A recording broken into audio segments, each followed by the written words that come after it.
Bon, également, je vous dis ma joie d'être ici pour le 10e anniversaire de la Fondation Gabriel Péri, comme directeur général de la Fondation pour l'innovation politique, qui a le même âge d'ailleurs. Donc nous sommes aux mêmes étapes de nos existences respectives.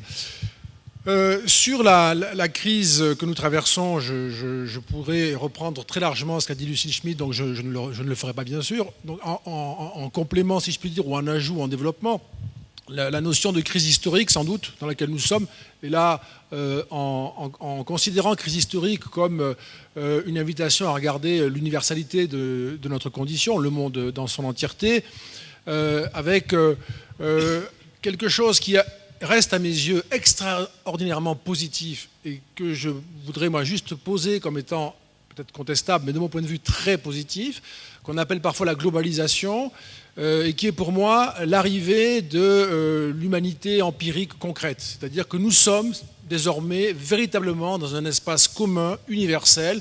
Nous sommes dans les affaires publiques mondiales. Nous sommes clairement, empiriquement, réellement dans la même histoire. Nous n'avons plus, comme il y a encore quelques années, cette espèce de séparation entre des sociétés qui avaient une histoire dynamique et d'autres qui semblaient ne pas l'avoir ou dont on voyait mal quelle était la trajectoire de progrès. Je retiens, moi, qu'il y a un enrichissement de l'humanité. Il y a beaucoup d'inégalités, c'est certain. Je retiens un enrichissement. Je retiens l'allongement de l'espérance de vie dans les pays pauvres, qui est plus rapide que dans les pays riches. C'est une très bonne nouvelle, une réduction de l'écart. Donc il y a là une espèce de nouvelle étape universelle qui, sincèrement, me réjouit, même s'il y a énormément de défis et de menaces, et qui appelle évidemment une étape suivante, une étape critique, une étape de construction, plus que de simple élan dans cette espèce d'effervescence de l'humanité, qui est formidable et qui n'a pas non plus de direction nécessairement. Et c'est là que nous sommes en difficulté, nous tous, en tout cas moi je le dirais au moins pour mon propre compte, parce que nous ne savons pas comment redonner à la puissance publique la capacité à faire l'histoire, à la fois en termes de moyens mais aussi en termes de visée. Il ne nous manque pas que les moyens, il nous manque aussi la visée. On ne sait pas aujourd'hui, en réalité, vers quoi on veut aller, ce que l'on veut devenir, que nous ne sommes pas déjà. Et au fond, en se concentrant sur la crise des moyens, on évite la question fondamentale, essentielle de la visée, de nos visées. Est-ce qu'elles sont différentes ? Est-ce que nous divergeons, par exemple, ici, sur les moyens, entre nous, sur les moyens qu'il faut utiliser pour une visée qui nous serait commune, ou est-ce que nous divergeons sur les visées qui ne nous seraient pas communes, ce qui serait un débat différent et d'une autre gravité, bien sûr. Et la difficulté que nous rencontrons, parmi beaucoup aujourd'hui, mais encore une fois, pour ajouter, et je suis sûr que mes amis ajouteront à leur tour des éléments importants qui n'ont pas été dits, on ne peut pas parler trop longtemps, mais dans notre système politique, je reviens sur ce qu'a dit Lucide il y a quelques minutes, moi je crois à la fin du clivage gauche-droite, mais pas pour vous dire « réjouissez-vous, on va tous être d'accord », pour faire un énorme centre. Pas du tout. Le clivage gauche-droite, il est en crise parce qu'il ne fait plus signification, il ne prend plus, il ne nous sert plus de système pour polariser les conflits, pour articuler les conflits. Ça ne marche pas, ça a marché, ça ne marche pas. Et nous devons retrouver une conflictualité réglée avec des logiques sociales qui redonnent à notre société ce dynamisme, cette dynamique qu'elle n'a plus. Et donc moi, je fais l'hypothèse d'une fin du clivage gauche-droite.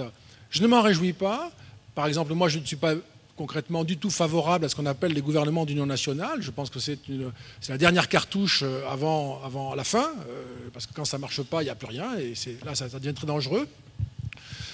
Mais il nous faut retrouver, il faut reformaliser, reformuler les modalités de ce qui nous sépare, de ce qui nous réunit et la manière dont ça se distribue dans la société, dont ça peut s'incarner dans des formes associatives, politiques, culturelles. On voit bien que ça s'exprime aujourd'hui sous des formes très différentes. Il y a des polarisations qui s'expriment, bien sûr, et sous des formes qui assez largement débordent des organisations politiques et syndicales. Et c'est ça que nous arrivons difficilement aujourd'hui à faire surgir. Nous tous, je crois que personne n'y est arrivé, quelle que soit sa position dans l'espace politique ou sur le fameux axe gauche-droite, personne n'y est arrivé. La seule chose qu'on est arrivé à faire, et je termine là-dessus, significatif en France, récemment, chacun le sait, c'est ce qu'a fait le Front National, c'est-à-dire une machine à aimanter toutes les formes de désespoir et de protestation et même de haine, parce qu'il y a tous ces éléments qui sont aimantés par le Front National. Et c'est en quelque sorte la seule entreprise politique qui, pour le moment, réussit au sens quantitatif du terme et qui souligne évidemment la difficulté que nous avons, nous tous, à nous situer dans un rapport d'altérité, de conflit qui soit créateur d'une dynamique que nous avons pour le moment perdue. Vous allez mesurer, chers amis, notre influence respective sur les partis dont nous sommes censés être proches, à ceci que nous sommes tous d'accord pour supprimer l'élection présidentielle, et tous les partis dont nous sommes censés être proches ne cessent de présenter des candidats à l'élection présidentielle. Donc ça vous dit quand même qu'il y a une vraie distance entre les organisations politiques et nos think tanks. Mais cette élection présidentielle, pour reprendre la question de Maud, cette élection présidentielle, elle a des effets qui viennent d'être soulignés à diverses reprises. L'électoralisme, la personnalisation, qui sont très profonds, non seulement sur les partis, comme vous le savez, mais aussi sur l'ensemble du système politique. C'est à ce point que désormais, les partis qui peuvent assumer une fonction programmatique ne peuvent plus le faire dans les conditions intellectuelles minimales, je dirais. En tout cas, c'est le sentiment que j'ai. Les contraintes liées à ce type de règles du jeu à la fois favorisent les postures très clivantes, voire outrancières, parce qu'il faut sans arrêt se démarquer, ou prennent la réflexion dans des logiques clientélistes et des contraintes d'équilibre interne qui font qu'à la fin, ça ne ressemble pas à une idée. C'est pas possible, c'est pas comme ça qu'une idée vient, on le sait bien. Donc c'est un sujet majeur, parce que ça veut dire que les partis politiques qui ont rempli à une époque ce rôle n'y arrivent plus aujourd'hui. Et ce rôle, qui le remplit du coup? Je ne dis pas qu'ils ne le font pas du tout, il ne faut pas dire ça. Ils le font un peu. Ils le font un peu. Et ils peuvent très bien le refaire. Il faudrait réfléchir sur les conditions pour revivifier cette fonction intellectuelle des partis. Mais ils le font très peu maintenant.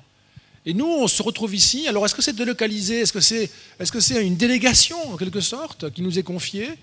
Moi, je ne crois pas du tout. Parce que enfin, je ne veux pas dire nous, je veux dire pas parler de, mais je pense qu'on est très proche là-dessus. Nous travaillons dans des conditions qui nous émancipent réellement de ces contraintes que je viens d'évoquer. Nous sommes à distance de ces contraintes.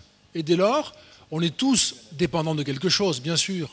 Voilà, l'autonomie est toujours relative, mais malgré tout, on a une marge qui est beaucoup plus grande. Et du coup, il y a la possibilité pour que, dans des conditions qui sont nécessaires à la réflexion intellectuelle et à la construction de l'argumentation, on fasse advenir des bouts d'idées qui ressemblent à quelque chose. Et nous avons, de ce point de vue-là, une espèce d'interaction. D'ailleurs, entre nous, on a des interactions qui ne nous amènent pas à constater qu'on est d'accord sur tout, c'est même plutôt rare, mais que nous sommes d'accord pour documenter et argumenter nos désaccords. Ce qui, là, prend un tout autre tour, bien sûr, et ouvre sur autre chose. Et c'est les think tanks qui, en France, on n'a pas dit, vous l'avez peut-être dit avant, moi je suis arrivé, j'ai suivi la table ronde précédente, mais pas ce qu'il y avait avant, vous l'avez peut-être déjà dit, mais nous avons en France des think tanks qui sont à la mode en quelque sorte, mais qui n'ont pas pour autant les moyens qui leur permettraient d'assurer leur fonction et qui ne sont pas du tout incomparables avec... tout à l'heure, vous nous parlez des États-Unis. Je ne sais pas si nous en rêvons, mais un petit peu pour les moyens quand même, ou même les fondations allemandes, etc. On a très peu de moyens, tous autant que nous sommes, très peu. On a d'ailleurs un projet commun pour en avoir plus. Donc, mais on a très peu de moyens, et ça dit aussi une réalité sur la distribution des rôles, parce qu'on a un rôle spécifique, mais avec des moyens qui sont quand même extrêmement réduits. Et pourtant, c'est très nécessaire. Et c'est là-dessus que je voudrais conclure cette nouvelle intervention de ma part. Bon, nous sommes dans une relation de discussion et nous avons sans doute bien des points de vue différents.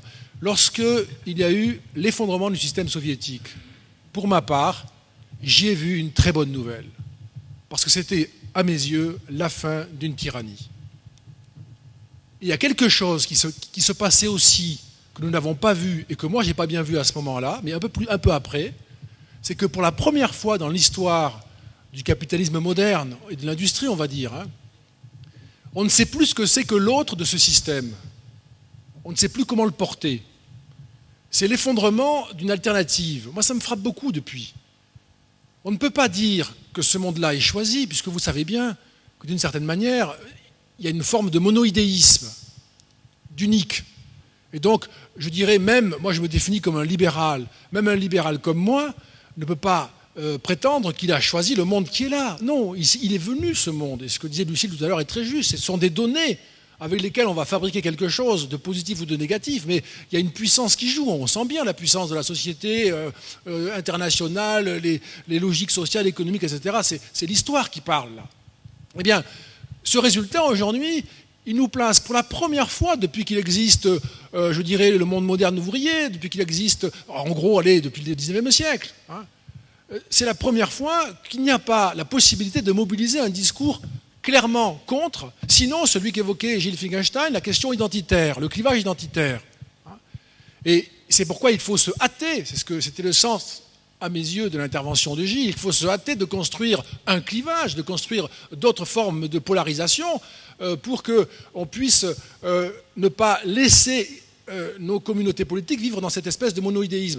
Le sentiment du déficit démocratique dont nous parlons souvent, pour ma part, je l'attribue presque exclusivement à ça. C'est vrai, Alain, tu as raison, c'est l'Europe en partie. Mais c'est fondamentalement cette histoire universelle qui nous prive d'un autre. J'étais, à titre personnel, ça n'a pas d'importance, je le dis pour que le raisonnement soit plus clair, favorable à la taxe Tobin. Je ne sais pas techniquement comment on peut faire, je ne vois pas pourquoi on n'y arriverait pas. Et je trouve que c'était une vraie idée de réponse logique, forte, à la globalisation, à ses effets inégalitaires, à ses effets pervers. Je considère qu'elle a des effets positifs et des effets égalitaires. Elle a des effets inégalitaires et pervers. La taxe Tobin est une disposition qui m'est apparue comme historiquement adaptée, appropriée, logique, cohérente. Donc il y a eu quelque chose à un moment donné qui s'est constitué, puis c'est retombé. C'est retombé et nous avons aujourd'hui cette espèce d'unicité qui nous désole tous. Pour être très clair, et je termine là-dessus, je n'ai à aucun moment, pour ma part, le sentiment d'être du côté des vainqueurs. Je suis effrayé par cette situation historique. Je suis très inquiet pour ma part, comme beaucoup d'entre nous, j'imagine. Je suis très inquiet pour ma part. Que ce soit ici, en France, parce qu'on voit bien que nous allons vers nous sommes capables d'aller vers une expérience traumatisante ou catastrophique, avec un système politique extrêmement périlleux, ou à l'échelle de l'Europe, où nous avons des signaux extraordinairement inquiétants pour l'ensemble du continent. Donc cette situation, elle nous est commune, un grand désarroi et une espèce de monoïdéisme qui nous oblige à trouver les voies et les moyens pour essayer de faire vivre des pluralités qui, malheureusement, n'arrivent plus vraiment à passer dans les partis parce que ce sont des compétitions qui jouent sur d'autres registres que les confrontations de projets.